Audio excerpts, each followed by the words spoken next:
blood of who? Your son. Thunder fire you.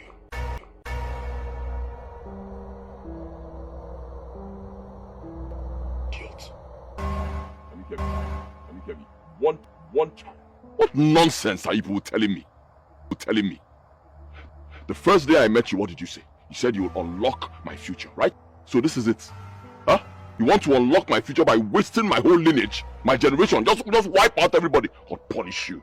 I'm not doing that nonsense with you.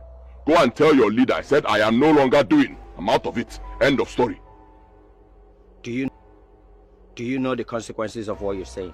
You have only 3 days to sacrifice your son. Else? You and your son will die. Get away, my friend. Do I look like a child to you? Have you sacrificed your own child? Have you sacrificed your own child?